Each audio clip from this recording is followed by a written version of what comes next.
Hello everyone, I'm Renounds here. We are back talking about Princess Peach because as we get closer to Friday, when her newest game, Princess Peach Showtime, is set to release, we get cringe articles like this one from Polygon that says, Remembering the cringe surrounding Super Princess Peach. Now, Super Princess Peach was the very first game back in 2006 on the Nintendo DS that was starring Princess Peach as the main character who had to save the Mario Brothers from being captured by Bowser.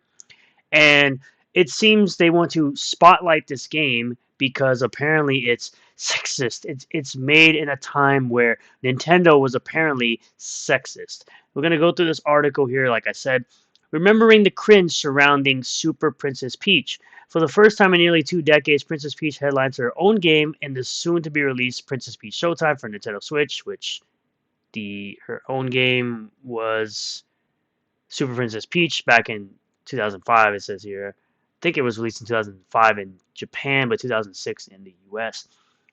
And inverted the typical story of a Super Mario Bros. Game, tasking the princess with rescuing dudes in distress, Mario and Luigi.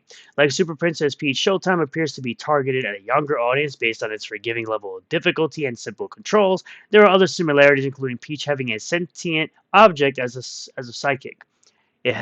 She had the umbrella in Super Princess Peach, and this one she has like some kind of star person creature. In Showtime, it's a magical ribbon. So there you go, magical ribbon. In Super Princess Peach, it's a boy who was transformed into a magical parasol named Perry.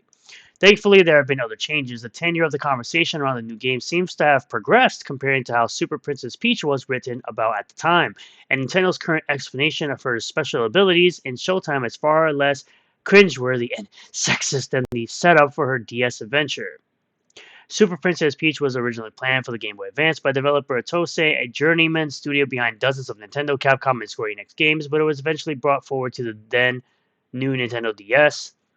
That transition was evident in the simplistic implementation of the DS's touchscreen, as Peach players could call upon four emotions, or vibes, as the game described them, that powered her abilities. Those vibes, joy, rage, gloom, and calm, were accessible by tapping the four corners of the DS touchscreen and let Peach set objects on fire by tapping into her anger and soaking levels with tears with her overdramatic bawling. Peach's powers are her out of control, frantic female emotions, Sarkeesian said, because of course they have to bring up a person who is a fake gamer girl and doesn't know anything about gaming really, who is probably doesn't really care about gaming. She wanted to infect gaming as a whole back when she was relevant. Other than that, she married herself for her 41st birthday and she claimed it wasn't a marriage. Additionally, Sarkeesian noted that although Super Princess Peach inverted the typical gender roles of the Super Mario games, Peach still manages to take a narrative backseat to her male co-star, her sentient Parasol. She absolutely did not take a backseat to her male co-star. She was the main character of that game. Now, I fully played that game. I would honestly give it a 7.5 to an 8 out of 10, simply because you had to collect all the toads in order to finish the game, which I think is silly when you make an optional thing be required to finish the game. The dude in distress role reversal premise here feels like it's just intended as a lighthearted joke or a niche market novelty.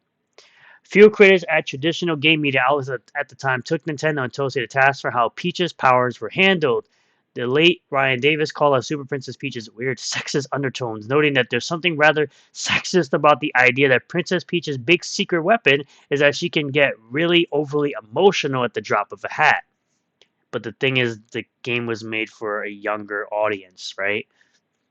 And honestly, I saw no problem with it. I thought the mechanics were great considering she could set stuff on fire using her rage, which was really cool. You use the power of fire and rage in order to unlock secrets. Same thing with the tears. You actually use those different powers or vibes to defeat bosses in the game, which was a fresh thing to the Mario series. But overall, I thought it was a great platforming game. But of course, they have to bring it in as some kind of like female thing with where women get too emotional. It's like they used unique mechanics to make the game feel different while still being similar to other Mario games as far as the platforming goes. I think it's silly that they think it's a sexist thing because they use vibes or emotions. They're called vibes in the game as powers for Princess Peach. She's not some like femme fatale boss babe. She's a sweet and soft character for Mario. I mean, you can't get any feminine than Peach, really, as far as Mario games go. She's literally the most feminine character in Mario. And then they had to, of course, put Daisy in and a few others, but Peach has always been the main female character in the game forever. And the fact that they were able to almost perfectly, like I said, give like a 7.5 or 8 out of 10 for this game, that they were able to kind of switch up the formula where she would save Mario and Luigi instead and still keep some of the core elements from the older Mario games. I would recommend this game to anybody who wants to play a platforming Mario game, of course, because I thought the game was pretty fun. I played the game all the way through on stream, and I'm really looking forward to Princess Peach Showtime. But for Polygon to say some nonsense about how this game had sexist undertones is very weird, and honestly, they should never be taken serious, especially with some garbage article like this when it comes to Princess Peach. But I'm looking forward to the game. I'll be streaming it most likely the following week after I get it on Friday.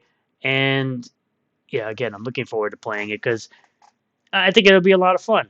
So thank you all for checking out this video. I really do appreciate all the new subscribers, returning subscribers, new viewers, returning viewers. If you do like this video, hit the like button. Comment below how you feel about all of this. Let me know if you're going to be picking up this game on Friday. Subscribe for more content like this. Hit the bell for notifications. Set the bell to all. That way you'll get a notification anytime I post a new video or live stream.